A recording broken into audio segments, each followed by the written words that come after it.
These might just be the best animatronics ever based on video games. I'm Walt, the animatronic duck, and today we're diving into everything from official animatronics to jaw-dropping creations made by fans and independent artists. Stick around until the end, because some of these are straight out of another world. So let's get started with Kiara's Workshop. Before we start, a huge thanks to our channel members for making this possible. You're the absolute best. Don't forget to leave a like and subscribe if you enjoyed it. This is part 3 of our animatronic series, and I've left a playlist right here so you can check out the previous videos. And hey, let me know in the comments if you want to see a part 4. Okay, we're not gonna lie, we're totally obsessed with hunting down animatronic content 24/7. And during one of our deep dives, we came across an absolutely amazing video released just a month ago by Kiara's Workshop. Kiara is an artist and designer who runs her own channel where she blends animatronics, design, cosplay, and film-styled special effects, all from her home workshop. She's made some incredible animatronic suits, like this glam rock Bonnie one, which we'll talk about in our third part of FNAF in real life. Let me know if I should make that. But the real reason we're here today is for something truly wild, a real-life animatronic Pikachu. Kiara set out to make Pikachu as realistic as possible, combining elements from both the anime version and Detective Pikachu. So how did she build it? She based the eye mechanism on the famous iMac eye system by Will Cogley, a creator well known for his realistic and expressive eye movements. These files allowed her to make Pikachu blink and look around in a way that feels totally alive. For the neck, she used a system from Hendrix's workshop, which gave Pikachu smooth, natural head movements, down and side to side, with a complex mechanical setup. From there, Kiara modified and redesigned every part herself. She modeled custom mounts for the eyebrows, ears, jaw, arms, and tail. She 3D printed everything and packed over 25 servos inside to give Pikachu full movement. Her goal?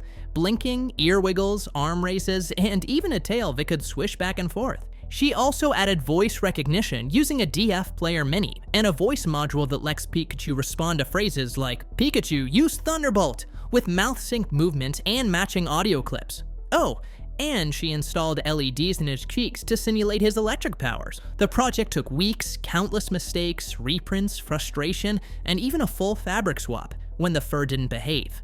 But the final result? An adorable, super realistic, fully functional Pikachu with smooth and natural movements. The most amazing part? This was Kiara's very first animatronic project. First time sewing, first time programming voice recognition, first time working with advanced servos, and she absolutely nailed it. If you're looking to get inspired and start building your own animatronic, her channel is the place to be. We've linked the video in the description and in the pinned comment. And when you watch it, tell her Walt the animatronic duck sent you. But Pikachu isn't the only incredible creation on this list. We're heading to Japan to check out an official Mewtwo animatronic. By the way, shout out to all the Pokemon fans out there. Tell me, what was your very first Pokemon game? Mine was the OG Red version. And yep, I still have it. And my favorite Pokemon? It's gotta be Mewtwo. So when I found out that a real-life Mewtwo animatronic exists, I absolutely lost it. This animatronic could have totally made it into one of our Submechanophobia videos, but we saved it for this one because it's just that special. This incredible and lifelike Mewtwo is located inside the Pokemon Center Shibuya, on the 6th floor of the Shibuya Parco shopping center in Tokyo. The animatronic was developed by Typhon Inc., a Japanese company known for immersive and interactive tech experiences. The figure is designed to be lifelike, standing at around 2 meters tall, or 6.5 feet. And is suspended inside a containment capsule that instantly brings to mind those iconic scenes from the anime and the original movie. The capsule features LED lighting that pulses and shifts colors to simulate Mewtwo's energy buildup.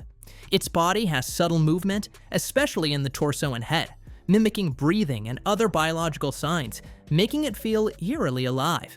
Add in perfectly synced sound effects like deep breathing and ambient lab noise, and the whole thing becomes a cinematic experience. And yeah, seeing Mewtwo just chilling there in cryosleep, it's honestly incredible. Plus, the store itself is packed with Pokemon merch, plushies, figures, collectibles, and more. If anyone's going to Japan, or if you're already there, buy me something please. Don't be mean, share the love. Alright, time to move on to an animatronic that was just recently discovered.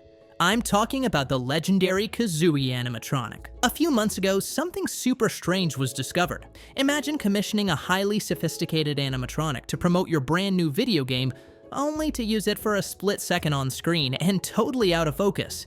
That was the case with the Kazooie animatronic, built in 1998 by Rare to promote the launch of Banjo-Kazooie on the Nintendo 64. This animatronic appeared very briefly in a commercial, where a group of campers talked about spotting a mysterious creature. You don't understand, it's after us. It's big! It's got huge teeth, a big beak, bulgy eyes, feathers, fur everywhere. Yeah, and pigs can fly. No bears can fly! Bad guys beware! Here comes Banjo-Kazooie! The wild part? Kazooie is barely visible, yet they still used a high-end animatronic puppet for the moment. So who made it? A special effects company called Animated FX Inc., known for building animatronic creatures for film and television. The puppet measured about 34 inches, 86 centimeters, from head to tail, with a wingspan of over a meter. The feathers were individually hand-applied onto a foam base to allow for flexible movement. And the best part? Her eyes and beak were servo-controlled, so she could look around and open her beak just like a real bird. After the commercial aired, the animatronic disappeared. Until 2024, when it resurfaced at an auction and was brought by a collector named Andrew Olson, who shared it in a Banjo-Kazooie fan group. The craziest part?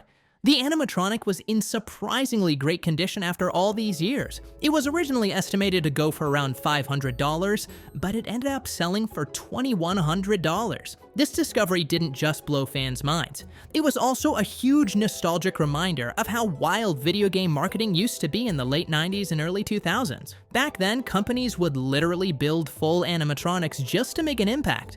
I mean, who remembers that classic Smash Bros. Commercial? It was legendary. But now, we're diving into something even rarer. Some fans even consider it lost media. Yep, I'm talking about the Pajama Sam animatronic. Okay, I'm going to be totally honest. I have no idea who Pajama Sam is. I'm sorry, but apparently you do, because so many of you kept asking me to include him that I had to investigate. And wow, what a surprise. This animatronic isn't just rare. It's a true lost mystery from the 90s. So here's what I found out. Back in the day, Advanced Animations was working on a dark ride themed entirely around Pajama Sam. They created concept art, designed rooms, planned special effects, and even built a fully functional animatronic of Pajama Sam himself. All of this was part of a presentation pitch for theme parks. But sadly, no one picked it up, and the ride was never built. And that honestly feels like such a tragedy because, judging by your comments, I'm pretty sure this ride would have been super beloved and remembered for years. Now, here's where things get weird. Decades later, the animatronic resurfaced in perfect condition, now part of the private collection of JoJo King, a well-known collector who's rescued tons of forgotten figures from the past, including icons from Rock-afire Explosion and Chuck E. Cheese. JoJo even uploaded videos showing how it works. The mouth, the eyes, the movements, everything.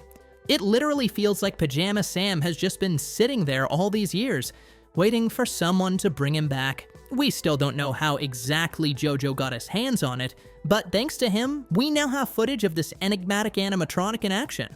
So tell me, do you know who Pajama Sam is? Or am I really the only one who missed out on him growing up? But one character I do know very well is up next. The one and only Claptrap. I'm really sorry, Eli Roth. We love you, and you've made some really great movies, but Borderlands is not one of them.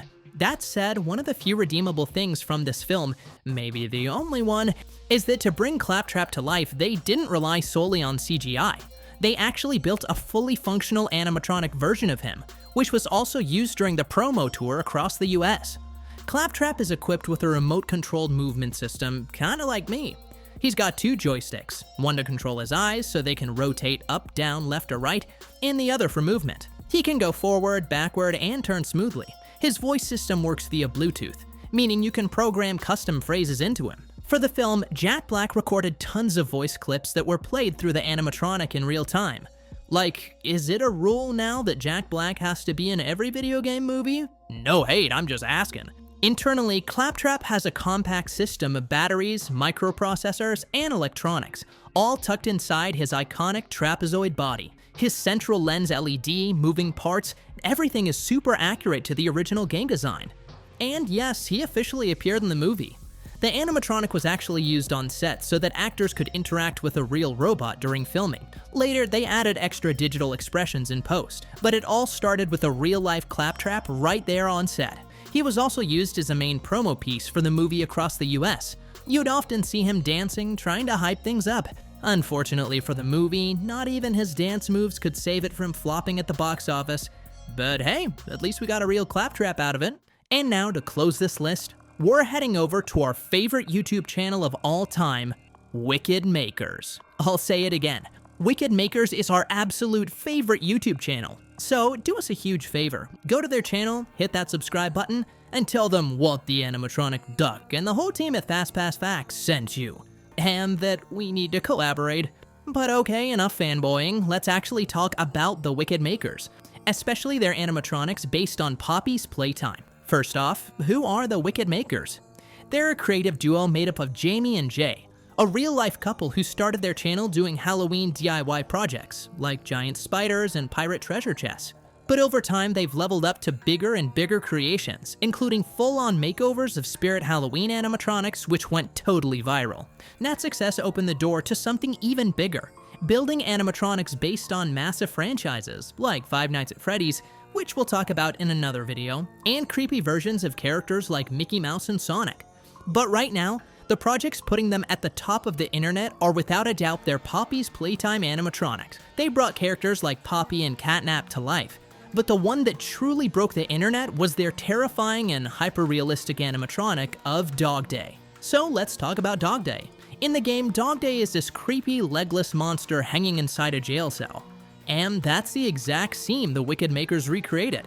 And they nailed it. They built the animatronic from scratch. And for the first time, they used pneumatics instead of motors. To pull it off, they teamed up with Mike from Hallucinations Creations, who built them a custom steel endoskeleton. This thing uses air cylinders to make Dog Day swing violently from side to side, controlled by solenoids and powered by an air compressor. Then everything is run through a Purgatory Props controller, which let them animate the whole thing without needing to code. They mounted Dog Day on a massive wall set, made to look just like the jail cell from the game, using climbing straps and carabiners. His body was sculpted out of wire and foam, and his head was 3D printed in 10 separate pieces using PLA.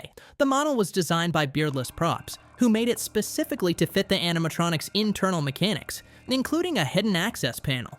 The details are wild. Custom LEDs in the eyes, a UV resin-coated nose for that wet look, and even the gold sun emblem from his outfit, applied with real gold leaf. His fur was hand-stitched and weathered with paint to give him that grimy, decaying look. And what makes it really terrifying is how well it moves.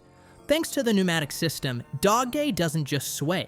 He thrashes and jolts like something truly alive. The ears? Left floppy on purpose to add natural bounce and secondary motion. It's the kind of realism that makes you want to run. This took weeks of work, testing, trial and error, and a ton of creativity. But the end result is an animatronic that feels like it stepped right out of the game and into your nightmares. So again, Wicked Makers, if you're watching this, it's time. Walt the Animatronic Duck, Fastpass Facts, and Dog Day in one video? Let's make that collab happen. That's all for today. This was part 3 of the series. I'm leaving the playlist right here so that you can watch the rest of the animatronics we covered. And once again, let me know if you want a part 4. If you made it all the way to the end, comment saying, I'm the last of the real ones, so I know who the biggest fans of the channel really are. And remember, I always quack back.